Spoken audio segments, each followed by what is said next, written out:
Fala galera, bom dia, boa tarde, boa noite a todos. Vamos então para a segunda aula aí sobre geografia urbana, beleza? Então na aula passada a gente viu alguns conceitos, alguns processos ali, né? Características da urbanização mundial, alguns fenômenos que ocorrem, né? São muitos termos, alguns parecidos, então às vezes acaba confundindo, então é interessante essa sistematização das ideias para todo mundo, né, não se perder. Já na aula de hoje, a gente vai continuar explorando alguns fenômenos e processos, né, relativos à urbanização e especificamente alguns problemas, né, específicos do mundo urbano, que eu vou estar trazendo alguns exemplos e conceitos para vocês, beleza? Então se inscrevam no canal aí quem não se inscreveu ainda, né? E dá um curtir porque ajuda o algoritmo ali a estar enviando esse vídeo aí para outras pessoas aí que estão interessadas, né? Nos conteúdos aí para estudar para o Enem, vestibulares e etc. Beleza? Então, conforme eu já tinha falado no vídeo anterior, o espaço urbano ele é simultaneamente fragmentado e articulado, né? Então vai ter várias, a cidade vai estar dividida em várias funções diferentes, né? Cada uma acaba elencando algumas funções para a reprodução do sistema, para a condição dessa reprodução, como reflexo disso tudo, mas essa fragmentação está articulada, né? E aí que a gente vai ver que está ocorrendo às vezes vários problemas na cidade. Para entender isso, a gente tem que entender essa fragmentação e essa articulação como que ocorre, né? E um fenômeno muito presente nas sociedades capitalistas, principalmente aquelas onde a desigualdade é muito alta, é o fenômeno da segregação social. Então esse é um termo bem importante, todo mundo tem que tá, em vista, né? Que é a segregação social involuntária, né? Que segregação significa separação, né? A pessoa ser colocada à parte. A involuntária e a voluntária, né? Certo? Então esses dois tipos de segregação. Vamos começar pela involuntária, certo? A segregação involuntária é quando um determinado grupo social acaba sendo jogado em um determinado, né, espaço urbano, acaba sendo empurrado para lá por conta de fatores sociais e econômicos que não dão outra opção para ela a não ser aquela situação, né? Então, se refere-se à periferização ou marginalização de determinadas pessoas ou grupos sociais por fatores econômicos, culturais, no espaço das cidades, né? E aí isso aqui no Brasil fica bem evidente com a formação de favelas, né? Que é um tipo de aglomeração subnormal, que ocupam muitas vezes áreas que não seriam indicadas para moradia, né? Como morros, né, margem de rios, né, e entre outros elementos ali do espaço que seria um pouquinho mais complicado, certo? Mas por que essas pessoas elas vão acabar, né, morando ali? Porque muitas vezes elas não têm uma outra opção, né? Porque a sua renda média, toda a condição ali da família não permite que a pessoa, né, compre um imóvel em áreas valorizadas, né, que essa é uma característica do sistema capitalista contemporâneo, principalmente em países de muita desigualdade. O solo é muito valorizado, né, aquele solo que é mais importante, por assim dizer, é mais bem localizacional, que tem uma boa localização, certo?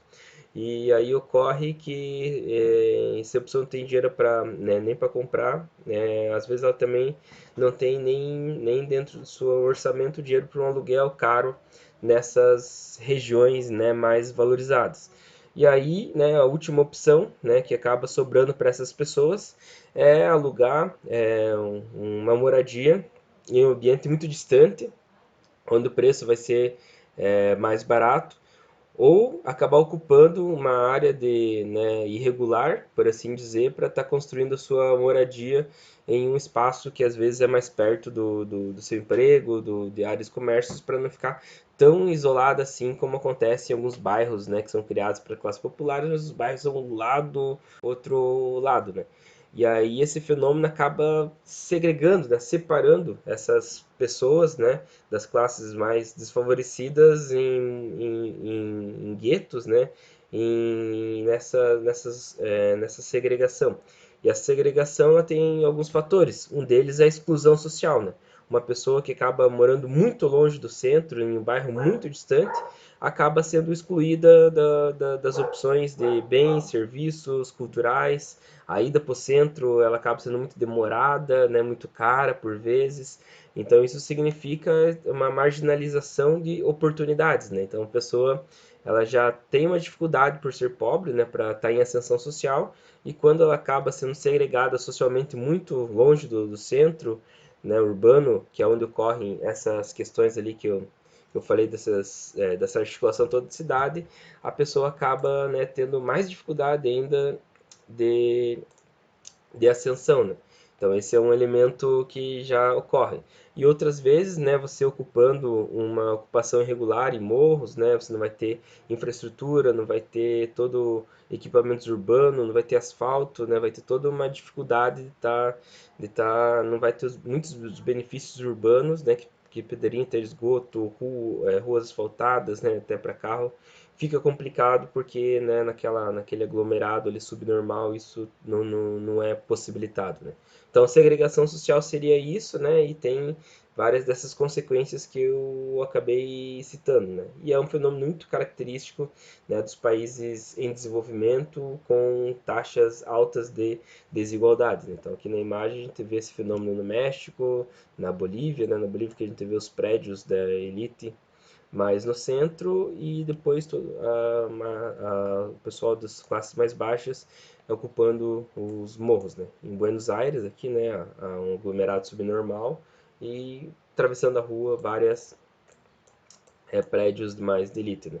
O Rio de Janeiro também é típico, né, com as favelas, as comunidades no morro, enquanto, né, perto da praia já acaba sendo outras classes sociais. Então as classes sociais acabam ficando bem divididas aí nesse processo, né?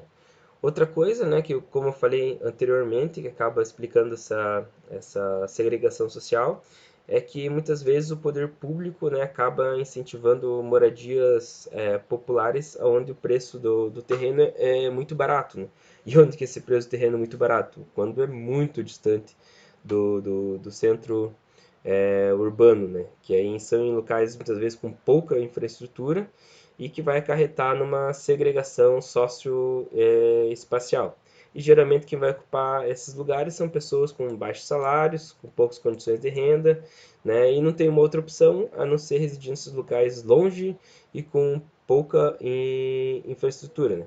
Então, por exemplo, a gente tem um exemplo de Araquari, né? Onde, por exemplo, propaganda de loteamento, né, que tem condições de pagamento mais facilitadas, né? Por exemplo, compre seu terreno sem entrada e com R$ 500 prestação mensal. Então é uma verba que é possível de uma família mais em ascensão social, mais pobre, acabar possibilitando e saindo do aluguel, né? Mas onde que fica esse terreno? Fica num lugar bem longe, né, da infraestrutura urbana do centro que vai estar lá longe, né, equipamento. Então a pessoa vai ter que caminhar, às vezes não vai ter poucos ônibus, vai ter que vir até aqui pegar um ônibus, aí o ônibus para acessar a escola ela vai ter que passar 2 horas, 1 hora para ir de ônibus, outra 1 hora para voltar. Até para procurar emprego acaba sendo uma dificuldade, né? Você vai ter que gastar se não tiver transporte público, você vai ter que pegar Uber e outras coisas, ou mesmo transporte público vai ter que gastar R$ 15, às vezes R$ 15 para uma família,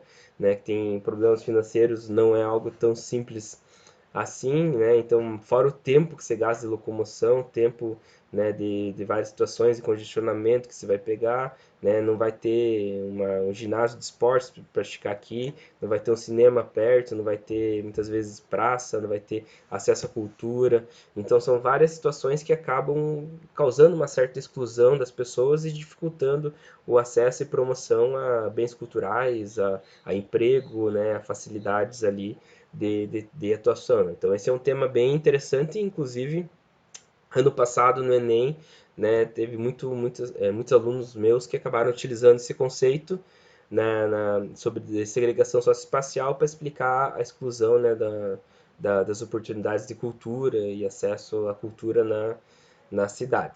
certo? E aí aqui essa questão do transporte, né, como longas viagens e grandes distâncias ao trabalho reduzem oportunidades de ascensão econômica dos grupos de baixa renda. Então essa é a segregação socioespacial que está relacionada a esse fenômeno da periurbanização, né, certo? Periurbanização, o que é periurbanização, né?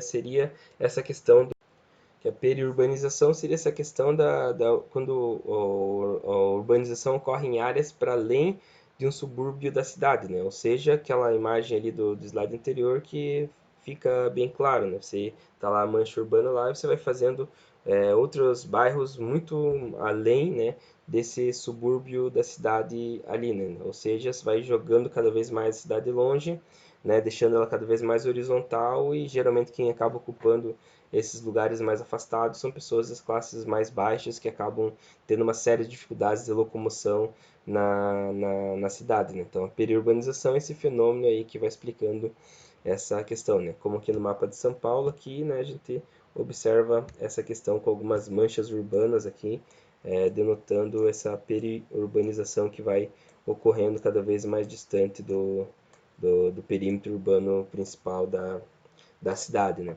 E aí isso traz alguns impactos negativos, né? Essa é a questão, né? Que intensifica os movimentos pendulares, né? Que a gente discutiu na aula anterior. A questão é que faz uma forte pressão sobre o sistema de transportes públicos ou urbanos, ou se não tiver um bom transporte público urbano, acaba excluindo mais a pessoa ainda, né? Às vezes a pessoa tem que voltar embora, mas o ônibus é 5 horas, o próximo é 7 horas, o próximo é 9 horas, então sua vida vira bem mais complicado na questão de tempo, custos, né? Oferta de serviços e equipamentos urbanos acaba sendo insuficiente e entre outros problemas que acabam ocorrendo se não houver um planejamento adequado, né, dessa urbanização ali, que é o que a via de regra no Brasil não ocorre muito, né? Até se abrem bairros mais populares, mas é lá longe e acabam ocorrendo todos esses problemas, beleza? Aí eu vou aproveitar, né, para falar da urbanização, que é um outro conceito um pouquinho parecido ali, né, com periurbanização, mas seria mais ou menos o contrário, assim, né, que seria a tentativa de trazer de volta práticas rurais, né, ao estilo de vida urbano, né. Esse foi um autor lá, o Gilberto Freire, né, que dizia que a urbanização é um processo de desenvolvimento que combina formas e conteúdos de uma vivência regional, valores e estilos de vidas rurais e valores e estilos de vida urbanos, né? Então ele falava isso lá na década de 70, 80, só que ninguém deu muita bola, da importância de trazer algumas práticas da vida rural para a vida urbana que estavam, né, digamos, para tentar trazer uma maior qualidade de vida, né, para não perder todo aquele conhecimento da vida rural, né. Então o que seria isso? Seria um cultivo de hortas, né, o jardim, uma hortaliças no seu quintal, a questão de hortas comunitárias no bairro, é, transformar um terreno baldio numa horta comunitária, então possibilitando a produção de alimentos para consumo ali da própria comunidade e tal, para não depender, né, trazer uma opção ali, né, para todo mundo ali como forma de complementar a variedade da alimentação e etc e tal, beleza? Então isso era algo que o Gilberto Freire defendia lá na década de 70, ninguém deu muita bola, só que hoje é um dos princípios assim que todo mundo acaba valorizando, né? Quando você tem já uma questão mais ambiental, né? Tem mais verde naquele bairro, naquela situação, acaba valorizando mais, né? E é uma tendência aí que os países também em outros lugares estão fazendo, na questão de horta coletiva, questão comunitária, né? São várias situações que vão vindo nesse elemento, beleza? Por outro lado, como eu falei anteriormente, a gente tem a segregação social voluntária, né? Que é aquela questão quando a pessoa resolve se fechar no espaço geográfico por livre e espontânea vontade, né? Mas quem que faz isso em via de regra? Geralmente são as classes mais ricas, né? Que tentam se afastar do inchamento das cidades, quando por exemplo, cidades muito grandes, como São Paulo, as pessoas tendem a morar, digamos, mais afastados, em condomínios luxuosos e tal, ou morar em lugares onde tem maior segurança para se proteger de, de alguns problemas do espaço urbano das grandes cidades, né, que tem violência, assaltos, né, e outras situações, né? Então, a autossegregação, né, e os condomínios fechados são um sinal também de que há algo muito, que o espaço geográfico daquela cidade, ela é muito desigual, né? E essa desigualdade acaba fazendo com que ocorra essa questão. Aí nessa questão eu lembrei de uma frase do Josué de Castro, né, que ele fala que metade da humanidade não come e a outra metade não dorme com medo da que não come. Então é mais ou menos por aí essa questão da autossegregação social, né, que ela acaba ocorrendo. Né? Então a autossegregação das classes dominantes, né, e a segregação imposta que as classes baixas acabam sofrendo são algo que permite a reprodução das relações sociais de produção na atual lógica do sistema, beleza? Aí aqui são uma chargezinha que mostra, ironicamente, um pouco esse processo da autossegregação, né? As casas, como eram antigamente, mais abertas e tal, e com o tempo todo mundo começou a se fechar até virar essa questão do medo, né? Do que o espaço urbano muitas vezes acaba ocasionando em lugares de alta desigualdade social, que acaba tendo como consequência a violência urbana e entre outros elementos, né? E aí tem aqui dois trechos de músicas que ajudam a refletir, né? Uma é do Rapa, Minha Alma, acho que todo mundo já ouviu. As grades do condomínio são para trazer proteção, mas também trazem a dúvida se é você que está nessa prisão. Então é algo que acaba ocorrendo, infelizmente, aí um fenômeno do espaço urbano. E outra ali do Fábio Braza, né, quando ele reflete, né, cuidado, pois se dinheiro é liberdade, então por que quanto maior a grana, maior a grade? Então quanto mais a pessoa ganha, mais ela tem que se esconder atrás das grades, né? Quanto mais o medo cresce, mais eu me encolho. Quanto mais o muro cresce, mais o ladrão cresce o olho. E ainda vejo por aí preços diferentes. E a ironia é que os dois usam correntes, né? Então corrente de ouro e corrente de presidiário. Né? Então são várias reflexões que acabam vindo por esses fenômenos aí da autossegregação e da segregação imposta, né? Outra forma de elemento, né, que as classes dominantes às vezes, além de elas se autossegregarem em residências, elas também tentam conviver o próprio lazer e a diversão, o acesso a bens e serviços tende a ocorrer também em lugares fechados, isolados, né, onde eles buscam não, digamos, não conviver no mesmo espaço que as demais classes sociais, né? Então os shopping centers vêm bem nessa pegada aí também da autossegregação, né? E aí nesse elemento teve uma situação interessante, há uns 3 4 anos atrás, que eram os rolezinhos. Não sei se vocês lembram desses rolezinhos que ocorriam, né? Que a galera da perifa, né? A galera bem marginalizada, né? Ia em peso para os shoppings e lá faziam um rolezinho e tal, né? Passeavam, entravam em bastante pessoas e tal no shopping e aí quebrava um pouco essa questão do isolamento, da segregação socioespacial. Mas aí nisso foi interessante ver como que o poder público, né, reagiu, né, meio que autorizando a PM a descer o pau na galera dos rolezinhos. Então a PM atuava fortemente ali, né, tentando dissipar essa galera e agiu fortemente meio que tentando segregar e tentando, né, excluir de um modo ou outro o acesso dessa galera da periferia, e que lá em São Paulo, Rio de Janeiro, era basicamente, né, pessoas mais da condição das classes mais pobres e da etnia preta, né? E aí ocorreu toda essa situação ali, né? E aí tem essa charge, né? A PM explica o que é rolezinho, né? Formação de quadrilha, o que é esse bando de neguinho na favela entrando no shopping. Então daí a polícia desceu o pau naquela situação, como uma forma até de tentar manter assim essa separação assim, né, de elemento. E por mais que não tenha assim uma regra, assim, ó, aqui no shopping não entra pessoas de tal classe social, né? Mas acaba tendo muitas vezes barreiras invisíveis para isso, e se uma galera, né, igual nos rolezinhos, né, se atreve a quebrar essa barreira invisível, aí ocorreu aí toda essa violência policial lá. E aí que tem uma reflexão, tem um jornalista, né, de uma reportagem da BBC sobre os rolezinhos que ele citava, né, que a segregação gera estranhamento.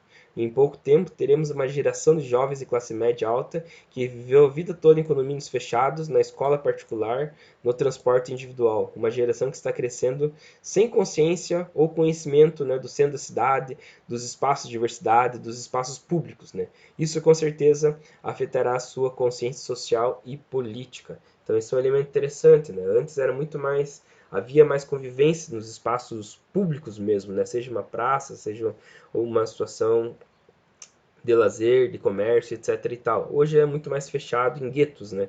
Onde cada classe consome, né? Onde cada classe ocupa. Isso é bem comum, por exemplo, até no futebol, né? Eu lembro quando eu era novo, a gente jogava mais futebol na quadra aqui debaixo, no campo de areia aqui debaixo, que era público e aberto, né? Então ali vinha a galera, né? Desde todas as regiões aqui da minha vila, da mais pobre, a mais classe média, a gente jogava junto ali. Eu lembro que eu jogava bola até com uns malacos, com uns traficantes e tal, e rolava de boa ali o futebol, né? Já hoje isso não é comum, né? Hoje o campo lá tá abandonado, né? Ninguém mais usa. E onde que a galera tá indo jogar bola? Ah, vamos alugar uma quadra lá, a gente paga a quadra, só nós ali, só fechamos entre nós e fechou, valeu, né? Antes não, antes era aberto, você chegava lá, né, tinha uma galera jogando, fazia o time na hora e rolava uma integração, jogava todo mundo e beleza, né? Então esses são exemplos de como ocorre esse fenômeno da segregação e atualmente tá mais forte essa questão, beleza? Outra reflexão interessante é essa aqui do Nexo Jornal, né, que eles fizeram um infográfico e um mapa mostrando a distribuição da população brasileira em relação à etnia, né? Então, em azulzinho a cor da pele branco, em laranja pardo e verdinho é preto, e aí amarelo indígena também. Então a gente observa como desmistificando, né, o mito da democracia racial, que no caso não há toda essa interação, né, do Brasil entre raça e tudo misturado. Não, na verdade as coisas estão um pouco separadas, sejam em regiões ou seja dentro de uma mesma cidade, né? Muitas vezes os pardos e pretos ocupando, né, mais segregados nas cidades, nas periferias, nos morros, nos bolsões, enquanto a classe branca, né, os brancos ocupam os centros das cidades e os espaços mais valorizados. E essa segregação ela acaba levando a uma seletividade de acesso, seja recursos, mercado de trabalho, serviços públicos, equipamentos culturais e de consumo, né? Então ele é importante para reproduzir, né, continuar existindo desigualdades raciais e sociais no Brasil. Então tu percebe aqui no Centro-Sul mais presença de etnia branca, enquanto no Norte e Nordeste do pardo preto, né? Inclusive dentro da mesma cidade. Então, por exemplo, Salvador tem uma das mais injustas, né? Quase 80, 90% é preto pardo, porém na cidade lá a gente vê que o centro, né, a região mais valorizada é ocupada por pessoas brancas, enquanto a demais periferia acaba ficando aí para os pretos e pardos. Aqui em Floripa, né, a gente vê a dominância da população branca e há alguns bolsões onde a população negra acaba residindo, né? Bolsões geralmente são morros ou são lugares muito afastados ali que acabam mais segregados, sem tanta infraestrutura urbana, esgoto, etc. e tal.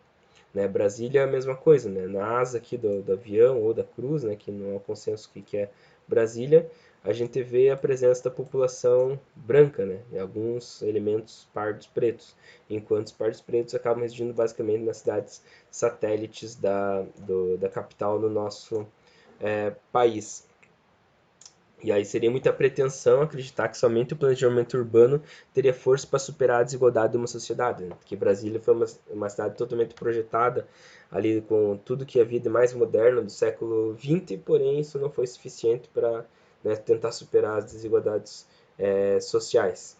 Aqui em São Paulo, né, a gente percebe que é uma população amarela forte, no centro também dos japoneses, chineses, etc., enquanto a população preta e parda acaba segregada nas periferias da cidade, né? Muito longe aí do acesso a bens e serviços, a mais tempo do trabalho, que ocasiona uma série de dificuldades a essas pessoas. Então, é muito mais fácil alguém que mora aqui conseguir um emprego, estudar na faculdade, fazer várias situações, do que alguém que mora a 2 horas de trânsito do centro de São Paulo para acessar esses bens e serviços, né?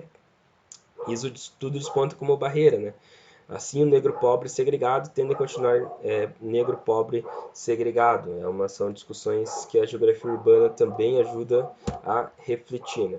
Aqui o de Joinville, né, lá também do site lá Nexo Jornal, vou deixar o link aqui embaixo também para vocês verem inteiro o infográfico, né, aqui mostrando também que alguns bolsões na população negra acaba mais segregada, né, Comasa, aqui na Zona Sul, no Profico, né, Araquari aqui, ali mais lá perto, aqui no extremo oeste, que é o Paranaguá-Mirim, né? Araquari aqui, se for dar o zoom também vai aparecer, acho que na outra não tá.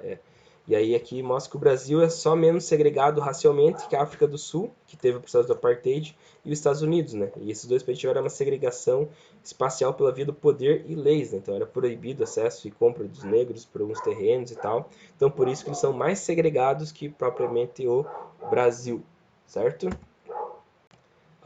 Também a gente percebe em Porto Alegre essa aqui mesma questão, né?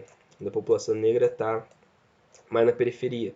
E aqui é interessante que, historicamente, eles estavam na região mais central da cidade, mas por vários processos eles acabaram sendo expulsos dessas regiões e acabaram, né, tendo que ir morar mais para a periferia da cidade, né? E aí um dos processos que remove os moradores locais da sua cidade é a gentrificação, que é um conceito importante também para perceber como populações às vezes são removidas, né, expulsas dos seus territórios tradicionais por uma série de processos, né? Então, um desses processos é a gentrificação, né? Da onde que vem essa palavra gentrificação? Parece aquela marca de refrigerante lá de gengibre, mas ela, na verdade ela diz respeito aos gentries, né? Que é, digamos, a galera da elite lá, os senhores, os lords, né? Os gentlemen de Londres, né? Então, daí que vem. Então, seria algo como enobrecer determinada cidade, né? Então, o que seria gentrificação? Vamos imaginar um centro na cidade, né, que tem ali um centro velho, onde há várias pessoas, né, pobres ali que historicamente moravam ali, pagavam aluguel em sua grande maioria, né, porque eram pessoas que não tinham condição de comprar seus imóveis. E aí vem a especulação, o poder público, né, vem e fala, vamos fazer uma melhoria desse espaço aqui e tal, para o bem de todos. Só que não é bem assim, né? Na verdade é um interesse para a especulação imobiliária. O que é especulação imobiliária? Que você, tornando aquela região bonita, você vai acabar valorizando, e aí acabar valorizando vai estar trazendo maior valor ao metro quadrado, maior valor àquele, revitalizando aquele espaço. Então parece ser uma ideia interessante. Mas qual que é o processo que resulta disso, né?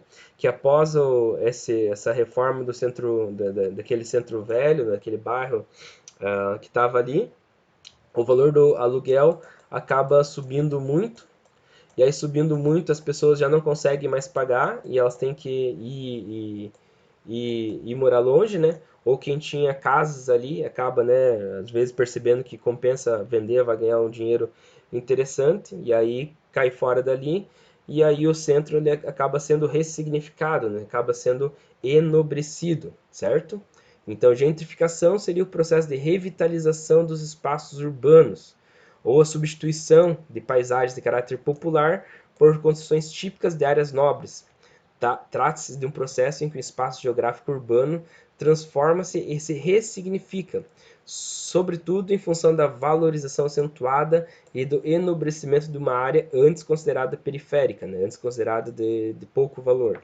O processo se apoia no discurso de obras que beneficiam a todos, mas não são motivadas pelo interesse público, e sim pelo interesse privado, relacionado à especulação imobiliária. Logo, tende a ocorrer em bairros centrais, históricos ou com potencial turístico, o que leva à valorização do aluguel dessas áreas, à valorização dos terrenos para venda e assim por diante, né? Então, muitas vezes, por exemplo, o que aconteceu aqui nessa charge foi o que aconteceu com meu pai, né? Ele tinha 9 irmãos e aí os pais deles faleceram e aí foram, né, colocar a casa de herança e aí na época lá eles venderam por uns 100 mil reais mais ou menos a casa que ficava num lugar bem central da cidade, que eram várias outras casas.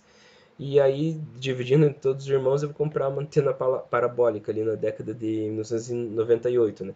E aí hoje você passa na frente da rua, né, onde que tinha casa, eles construíram, né, um edifício gigantesco, né? Alguém com muito capital pagou 100 mil, né, investiu mais alguns milhões ali para construir um mega prédio e hoje cada apartamento ali vale uns 300 mil reais, uns 400 mil reais. Então isso não aconteceu, e aí isso vem acontecendo com várias casas ali do lado, né? A maioria virando sobrados, virando prédiozinhos, porque o valor do metro quadrado aumentou, as pessoas acabam, né? Quem, não, quem é pobre tem que vender por conta de dinheiro, e quem é rico tem o dinheiro capital, e esse capital acaba se reproduzindo e vindo bem mais forte.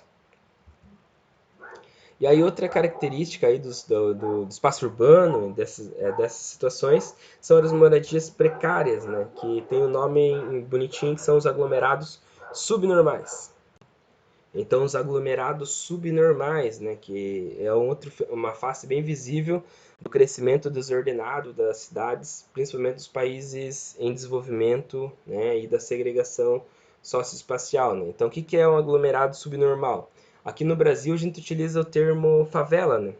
Mas o que o IBGE traz e o programa lá das Nações Unidas para Assentamentos Humanos é que a favela é um dos tipos de moradia, de aglomerado subnormal, né? Existem muitos outros, né? Invasões, grotas, baixadas, comunidades, vilas, mocambos, palafitas, entre outros assentamentos irregulares, né? No termo inglês, muitas vezes vão ver slum, né? Também seria o equivalente à favela no Brasil, né? Porém, também esse é apenas um tipo de aglomerado subnormal que é bem comum nos países não desenvolvidos ou em desenvolvimento, né? E de acordo com o programa da ONU, né, do Habitat ali, de assentamentos humanos, cerca de 863 milhões de pessoas vivem hoje em aglomerados subnormais, né? Cerca de quase 15% da população mundial, né? Um dos mais conhecidos é o de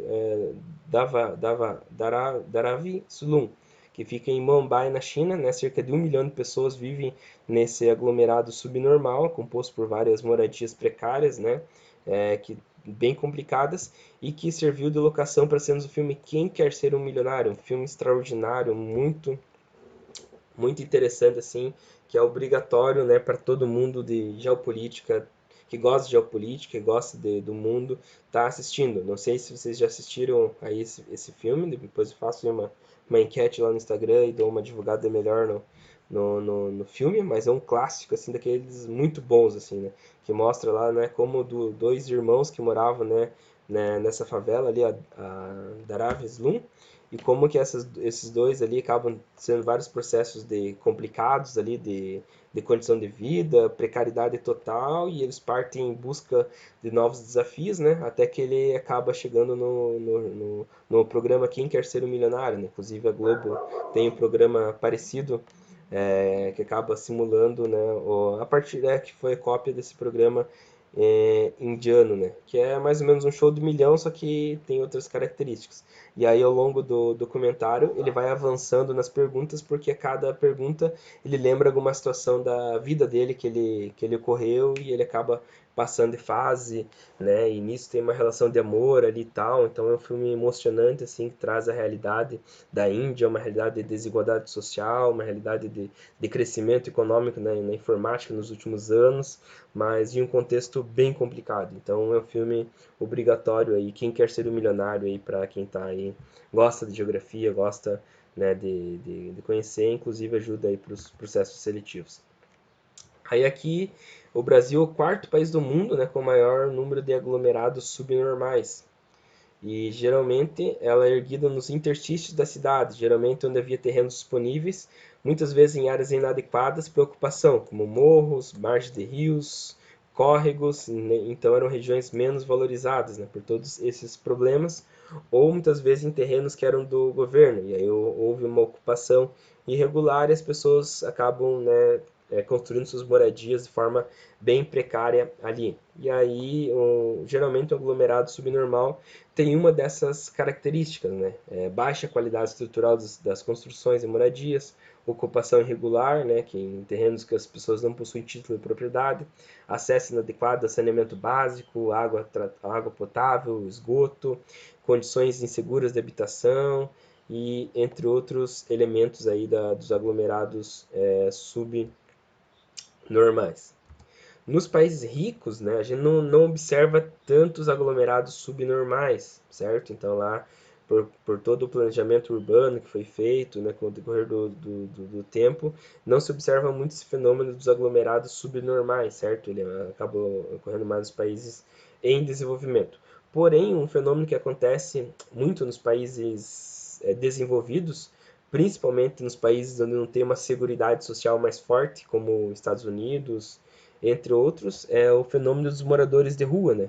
Então, Nova York, por exemplo, tem mais moradores de rua do que São Paulo e Rio de Janeiro, né? Porque lá a pessoa vive de aluguel e os moradores de rua lá têm algumas características bem interessantes, que eles não são como os moradores de rua do Brasil. Muitas vezes eram trabalhadores, trabalhavam normais, pagavam seu aluguel, ficaram sem emprego por conta de uma crise, por alguma situação do dia a dia e simplesmente perderam sua casa e passaram a viver na rua, né? Em abrigos públicos ou nas ruas, né? Então, isso é um fenômeno que ocorre mais nos países desenvolvidos, principalmente nos Estados Unidos, que é o fenômeno dos moradores de rua, principalmente em épocas, né, das crises cíclicas do capitalismo. Esse é um fenômeno bem recorrente nos países desenvolvidos dos moradores de rua, certo?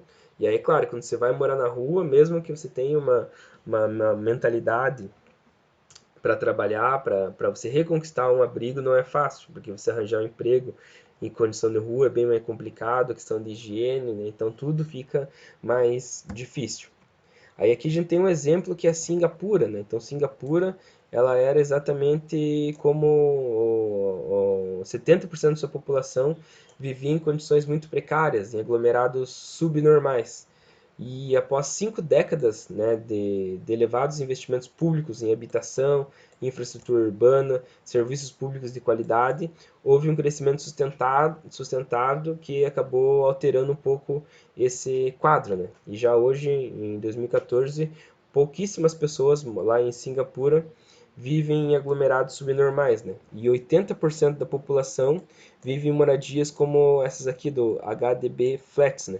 Que foram construídas pelo governo, né? E pagam um aluguel social em relação a essa questão, né? Seria mais ou menos o Minha Casa Minha Vida com outros elementos que acabaram dando muito mais certo, né? E aí aqui nessa reportagem eles até mostram, né, as diferenças, né, do modelo de Singapura com os projetos de habitação de São Paulo, né, que tentou se inspirar nessa questão lá, mas acabou pegando pontos bem diferentes e o resultado foi bem complicado também, né. E aí é claro que Singapura, né, tem a fórmula do desenvolvimento asiático, né, que de início era um porto, e esse porto acabava, né, tendo algumas movimentações comerciais e a partir do momento que o Estado começou a intervir muito fortemente em parceria com a iniciativa privada, focando na exportação, focando ao mesmo tempo em investimentos públicos, acabou facilitando ainda mais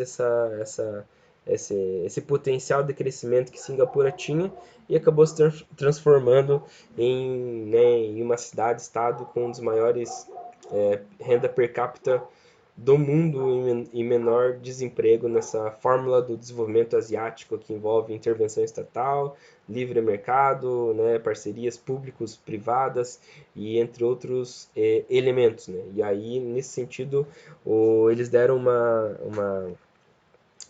uma visão toda especial a essa questão das moradias, né? Facilitando, construindo moradias sociais, mas de ótima qualidade, e as pessoas pagavam, né, por esses imóveis, podiam revender depois, mas tinha toda uma série de regras, né, que possibilitaram que acabou dando muito certo, né? Que não aconteceu muito aqui no Brasil. Então, quem quiser ter mais detalhes pode ter acesso a esse link que também eu vou deixar aí na descrição aí para saber um pouquinho mais.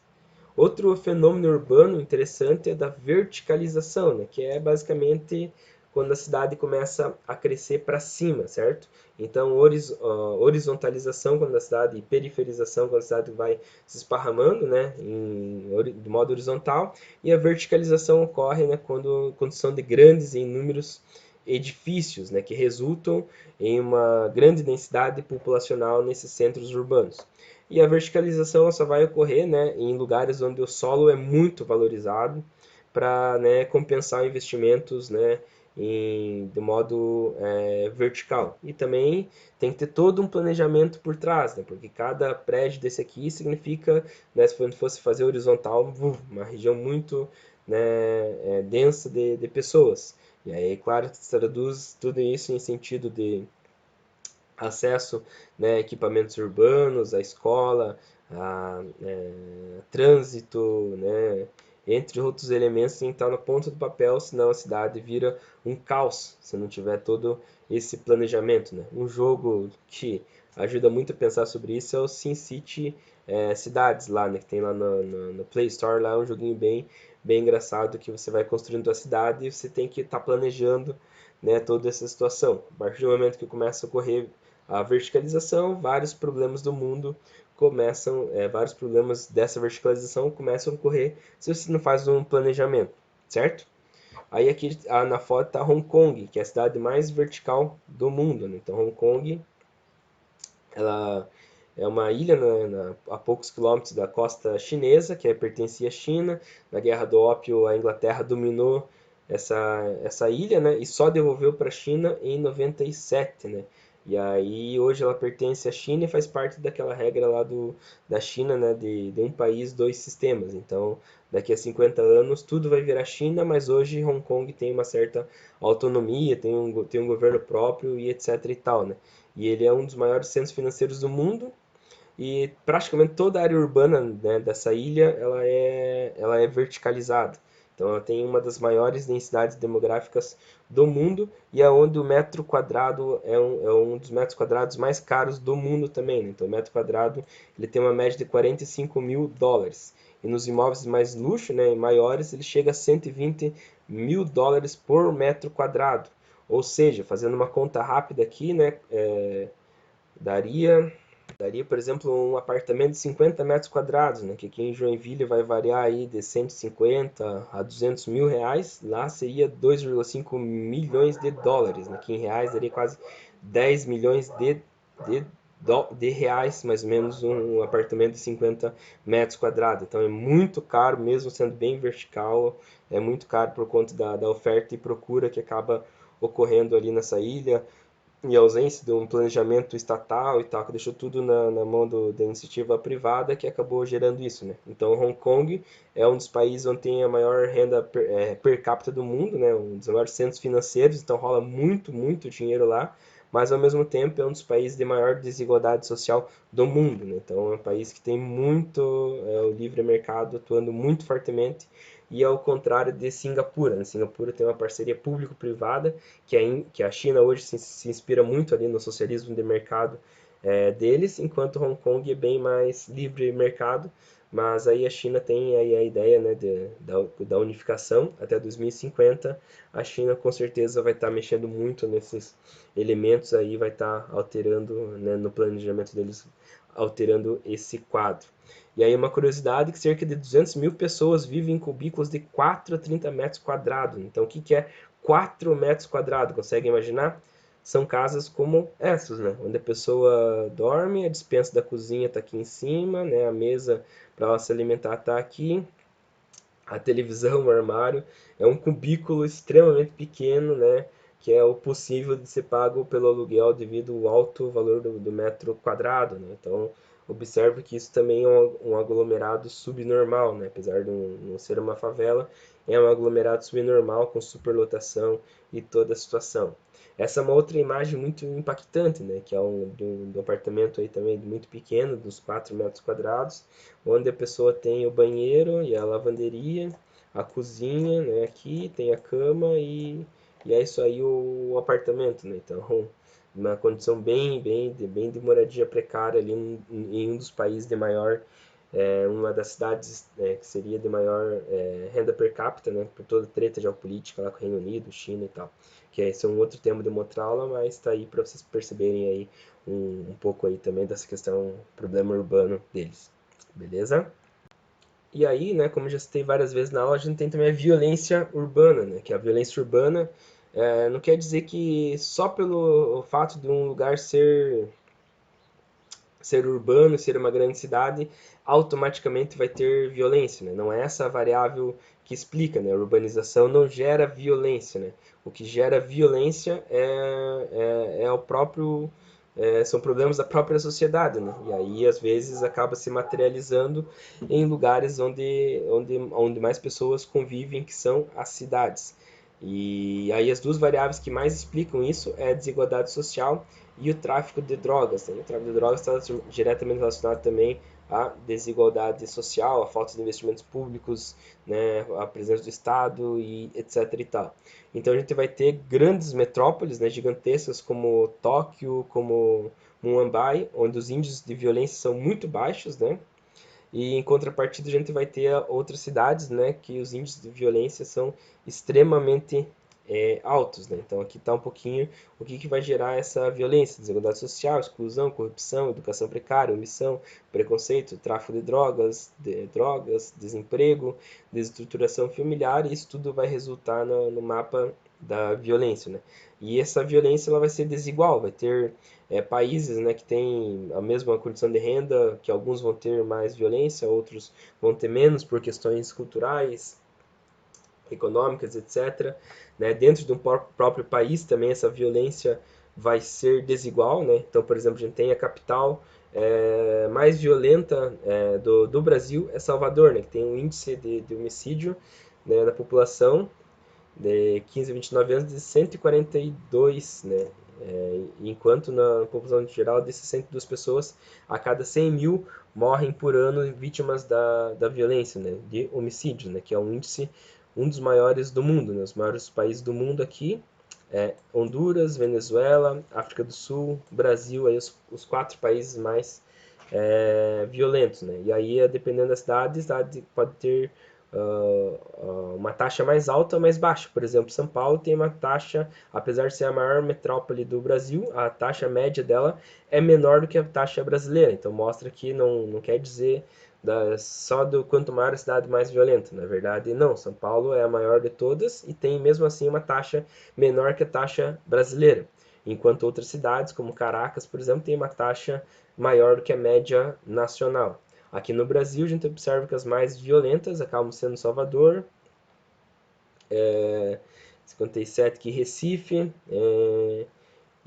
Maceió, que são as mais violentas cidades do Brasil, certo? Mesmo não sendo as maiores. Então acaba tendo uma correlação aí de violência urbana em centros urbanos muito desiguais, né? E é onde se expressam outros problemas, né?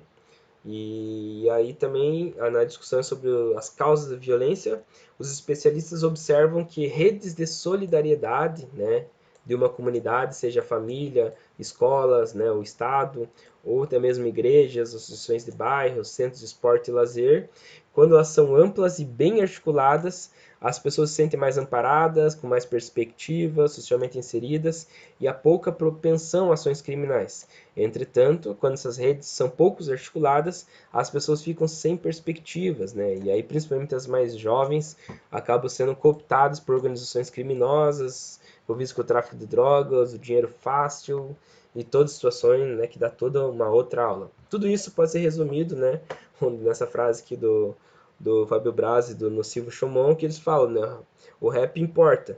E quando o Estado fecha a escola, diz para mim quem vai abrir a porta, né? Aí é claro que entra aí a questão das organizações criminosas, beleza? E aí, para finalizar, mais alguns fenômenos urbanos, aí a gente tem a territorialização. Como eu falei já na aula anterior, o espaço urbano acaba sendo vários territórios, e nesses territórios acabam ocorrendo várias lutas e territorializando, né? O que é território? É um espaço delimitado por relações de poder, né? Então são vários espaços assim que não há uma certa, que há regras próprias, né, de comando desse espaço. Por exemplo, numa comunidade, a gente observa que há fronteiras, por assim dizer, mesmo que elas não estejam no mapa, né? Então, mesmo para você entrar numa comunidade, às vezes vai ter, né, vai ter uma câmera, vai ter as milícias ou organizações do tráfico, comandos paralelos que vão estar, né, organizando esse território, instituindo as próprias leis para esse território, né? Por exemplo, não roube na quebrada. Esse é um exemplo de territorialização que acontece inclusive aqui em Joinville, aqui inclusive em Santa Catarina, né? Então há algumas regras invisíveis, né, ocultas, que estabelecem normas para essa questão, certo? Então no espaço urbano a gente também vai ter vários territórios, né? Que as fronteiras, né, elas não são fronteiras apenas entre países, né? Dentro de uma mesma cidade, às vezes, a gente vai ter várias fronteiras, algumas mais invisíveis, outras mais visíveis, mas que acabam mostrando várias relações de poder que ocorrem dentro do espaço urbano de uma cidade por conta de todo o contexto social dela, beleza? Um outro exemplo de território, como o território ele é descontínuo e também varia mesmo ao longo de o mesmo espaço, ele varia sua territorialidade dependendo do horário, né? Então a gente tem um exemplo aqui de um centro de uma cidade, 11 da manhã de sábado, né?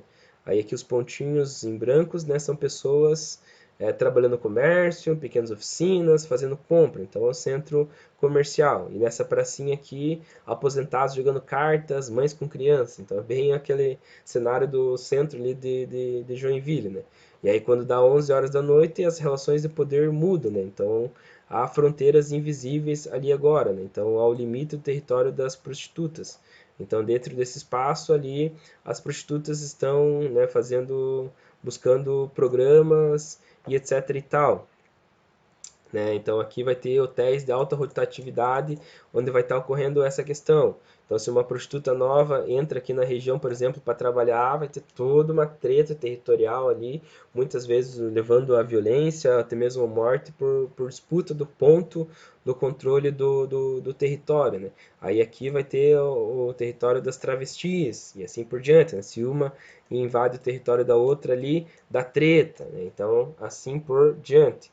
Assim como os flanelinhas que cuidam de carro vão ter sua territorialidade. Então, o espaço urbano vai ter vários desses territórios, muitas vezes invisíveis, né, que não tem uma regra em si do que deve ser, mas na prática ocorre, acontece, e aí cabe ao poder público, né, estar estudando isso e para a gente entender melhor como funcionam essas territorialidades aí, né, do espaço urbano.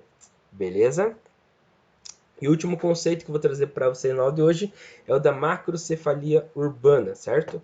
Então, a macrocefalia é quando a cabeça, né, da criança tem um tamanho maior que o considerado para a sua idade. Então, teve lá a época do Zika vírus, não sei se vocês lembram que estava ocorrendo a macrocefalia. E aí, na geografia, né, a macrocefalia urbana, ela metaforiza essa questão, né? Quando há um inchaço, né, da cidade, né? A cidade ela acaba atraindo muitas pessoas do que ela conseguiria suportar, do que a sua infraestrutura suporta, né? Então, a sua infraestrutura, malha viária, elétrica, esgoto, acesso à educação, comportaria umas 200 mil pessoas, mas ocorre um crescimento desordenado e rápido que estoura a população dela para 1 milhão, né? Então, ocorre aqueles fatores repressivos lá, que eu falei na aula passada, né, da urbanização rápida e descontrolada, e aí isso cria inchaço e cria vários problemas urbanos que a gente discute na aula de hoje, né, periferia, segregação socioespacial, violência, aumento da criminalidade, desemprego, né, por conta de não conseguir absorver todo esse crescimento desordenado, todo esse inchaço urbano, né, certo? Então, a macrocefalia seria isso. Mas a macrocefalia também pode ocorrer na migração transhumância lá, ou sazonal, lembra? Então, por exemplo, isso é bem evidente numa praia do litoral. Por exemplo, o que acontece em São Chico todo final de ano? Falta água, falta as coisas entram em colapso, né, a infraestrutura urbana, porque ela vem muitas pessoas de fora e acabam, digamos, transbordando o que a cidade conseguiria suprir de demanda. Então isso é macrocefalia urbana, é só lembrar ali da macrocefalia, da biologia mesmo, né, da doença, e aí tu vai conseguir já fazer essa relação, beleza? Aí na última aula eu vou falar um pouquinho de outros problemas, né, da geografia urbana, e também algumas características da urbanização no Brasil, né? A hierarquia urbana no Brasil, algumas questões da lei brasileira e outras situações aí do capítulo 10 do livro didático que ajuda bastante vocês aí nos estudos para o Enem, vestibular, etc e tal. Beleza? Valeu então, galera. Fico à disposição aí. Dúvidas, perguntem lá no Instagram. Ed Santos com 2D, EDDIE, Santos 1912. E meu e-mail é edvanderson.santos@ifc.edu.br. Os dois estão na descrição, estamos sempre à disposição aí para quem tiver dúvidas em geral. Falou, valeu!